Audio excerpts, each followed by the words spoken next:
All right.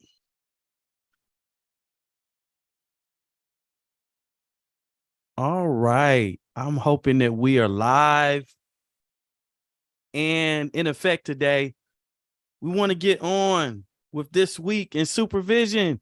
How y'all doing today? All right. So the point of this week in supervision is that I try to share a little bit of what I have talked about in supervision. And this is to help many of those who have gone through our training, many even people who haven't gone through our supervisor training, and just kind of want to know a little bit about what to talk about in supervision. All right. And so I bring this live to kind of talk a little bit about that and to give us some examples of maybe ideas of what we can do in private practice as far as interventions and things of that nature. Right. And so there's a number of reasons. So I do also, when I'm doing this, kind of like to highlight our training and I gotta move and this thing is already messing up. I gotta move and I hope that this is showing today because last time it didn't. I had to re-record. But just to highlight that we do have a supervisor training for social workers. It is coming to you on July 24th. We're not letting the summer stop us. July 24th and 25th. So come and check us out. If you have any questions, just let us know. Let me know, and we can get you connected. Let's go on and move into what we have today because it's a lot to cover, and we've just got a little bit of time. All right. So what we want to talk about today is it's a couple things, right? Let me go on and set my timer here. All right, never organized enough. All right, a few things we want to talk about. A lot of times in supervision, what we do is we're going to start with some test questions. Now, this test question is likely not going to be on the clinical exam, but this guy, he keeps popping up, and I've been learning more and more. Well, these guys, I've learned more and more about them. I'm not going to get a question away or the answer away, but I kind of like to give a question, right? And the question here is, who is credited for developing the term dissociation in psychology? And some of us might, just kind of revert to Freud or somebody like that. The answer to this one is actually Pierre Genet, and he did a lot of great works. If you want to learn, actually, I believe Freud may have leveraged some of his theory based on some of the studies of Genet. I'm still learning a lot about him, but he keeps coming up, and it's just like, oh, so I thought I'd throw that in there. But let's move on. So you want to probably, give a couple questions. You want to also ask the client, I mean, the supervisees, about questions that they may be experiencing or that they might, or scenarios that they might actually experience while working with clients. And you all, before we get to the end, it's some compelling information that I came across that I want to share near the end that may help to advance your work with individuals who dissociate. And that's what we were talking about this time, is dissociation. So one of the questions you might have them to answer is, well, let me skip that, is what are the most common forms of dissociation and what does this look like with a client? Now, this is the thing. Use your chat GPT. Chat GPT can take all these answers right here and turn them into multiple choice questions. All you have to do is say, just do it. So it's really important to understand all these, but I kind of emphasize the differences between derealization and depersonalization. Also tried to emphasize the difference between when a client has a dissociative disorder versus them just having dissociative features or episodes where they're dissociating. That might be important too. Other questions. And I'm moving really fast because I got a lot to cover and we're already a few minutes in here. Why do clients often dissociate? This is so important. Why do clients often dissociate? And what you will find many times, this is because it's a protective mechanism that I always suggest that each supervisee considers trauma. I want to rule out trauma. There's other reasons why people dissociate. There's, diagnosis that they may have. There are medical situations maybe that can bring this on, but we're talking about the most common and many times the people, individuals, clients who actually dissociate have this. You want to rule out trauma. With my clients, it's almost always has been trauma. I haven't found it not to be, but you may attract different people. So that's something that you want to encourage to rule out. What is the cause for dissociation? What causes it? And we'll get into that real quick. What are common symptoms of dissociation? You might want to ask them before you give them the education, because they're supposed to know this because they're seeing clients, but they may not. And so you want to help to educate them and try to challenge them on how to interact if they come across these situations. How do you treat the client that has dissociation? Another important question: what signs may make you suspicious that your client is dissociating? And this is something for me that I've experienced. There's other textbook suggestions. Other textbook suggestions. It's going to be long again. But a client says that they block things out. I want to process that. Explain what you mean when you block things out, because just because you have that built-in mechanism, for me, it's sending off a little bit of smoke, because I want to know, are you talking about that on the surface level? A lot of times this is an indication that, hey, there is a blocking out mechanism that you have, and it goes deeper than just normally just listening to somebody and blocking them out. That's just me. That's something I want to rule out, right?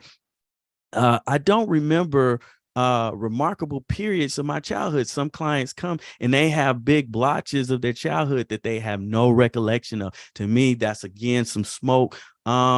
Is there some possible dissociation in your history or going on now? This is a good one. I got some of my domestic violence clients that the perpetrators, they black out. They get angry, they black out. Okay. This may also be a sign that you may dissociate. Is this the only time that you have lost, connection with what happened? Some people would say, oh, they're just doing that to get away with it. You got to know as a clinician if that's happening or not. And I have experienced it on numerous times that these individuals actually have issues with dissociating often. It's a whole thing behind that. We don't have enough time. And also zoning out. Had one client, I remember, or number of clients start talking to you and they're talking about traumatic situations. I just start going back and forth real fast, stuff like that. And they seem to start losing connection with what's going on. You got to break that up, because they can lose it. They can fall out. They can, you got to calm that down. You want to teach them good grounding techniques so we can still talk about the trauma without you leaving here. Okay. So this is something that I showed. I don't have a video. This is something that I showed in my supervision. I think it's really important, because it's good to ground your supervisees in seeing what this looks like, and hearing from other clients what that experience is helpful. So I'm going to play like 2 minutes of this, and hopefully it shows and the sound is good.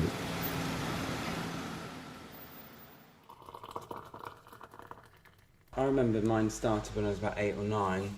Around the time of experiencing abuse as a child, and it was almost like my body was in the room but my mind was somewhere else. So the way I describe it is kind of getting out of your body and going to a different place, but it's really scary, because where that takes you to sometimes is not the greatest of places. Mine started probably at 0, and I first realised now with hindsight, is a boys' school, primary school, when I was about 7 or 8, in a cricket field.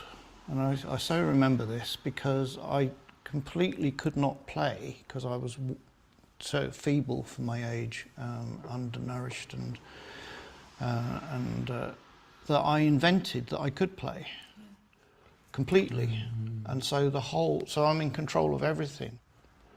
So identities are invented, exhausting.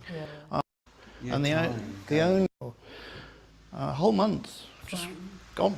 I mean, it was explained to me. Whole month.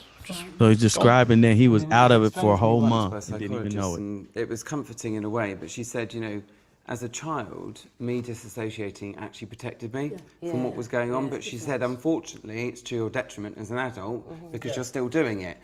Is dissociation protective at times?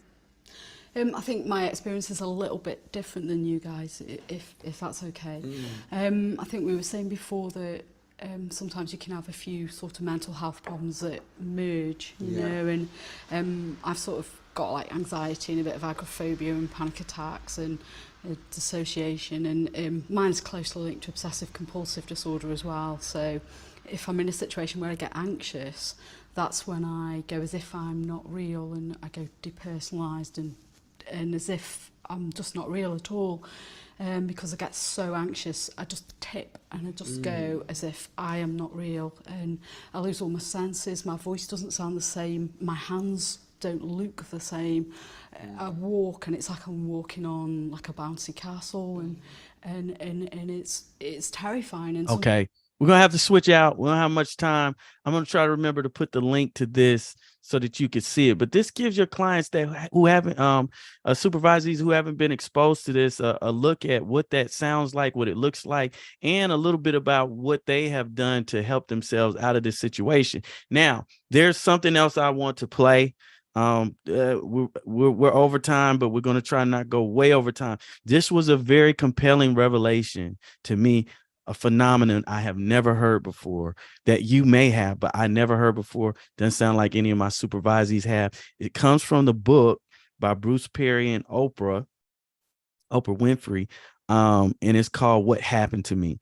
And boy, I hope you didn't skip past this. And I'm hoping, I'm only on the second chapter of the book, but I'm hoping that they get into having a bad time multitasking here.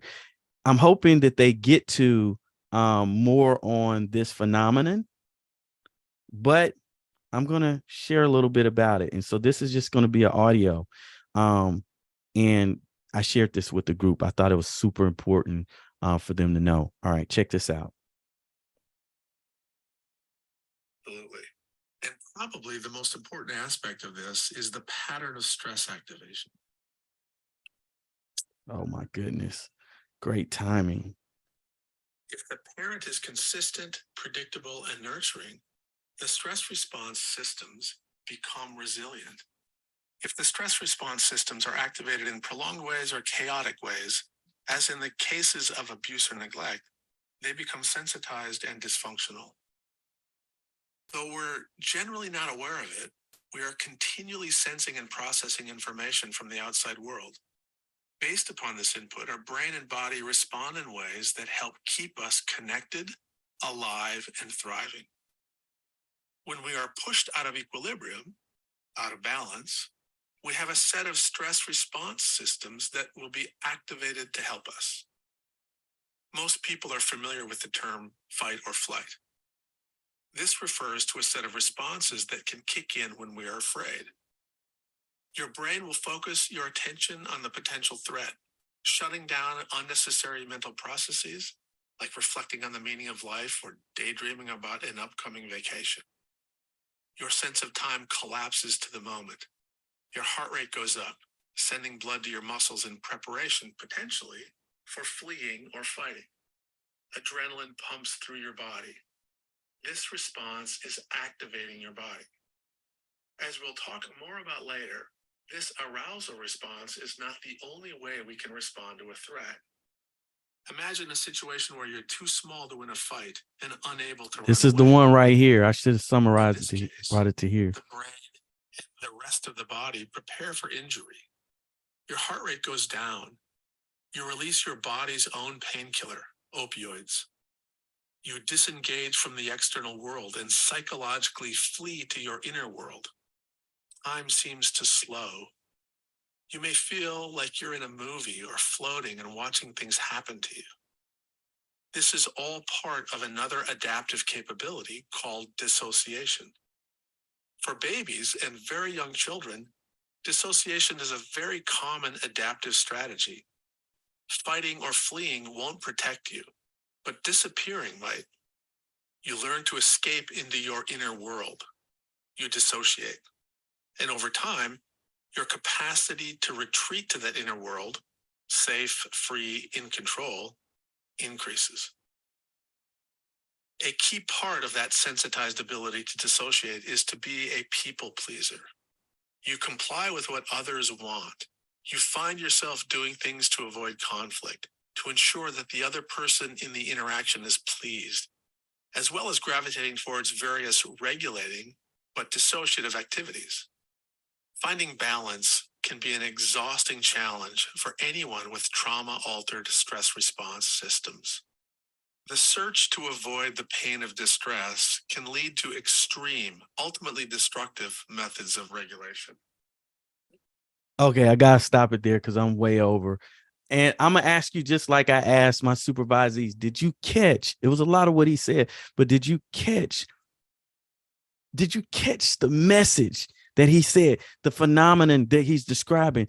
This man connected dissociation with people pleasing, something I've never thought of before. And let me tell you, ever since I heard this, ever since I listened to this, it has changed things with the way I approach dissociation, because it's been very relevant, just to say the least, in practice. It's something that you need to rule out. How does this happen? That's the phenomenon that I'm still studying, but he breaks it down as to what happens to the person, how they respond.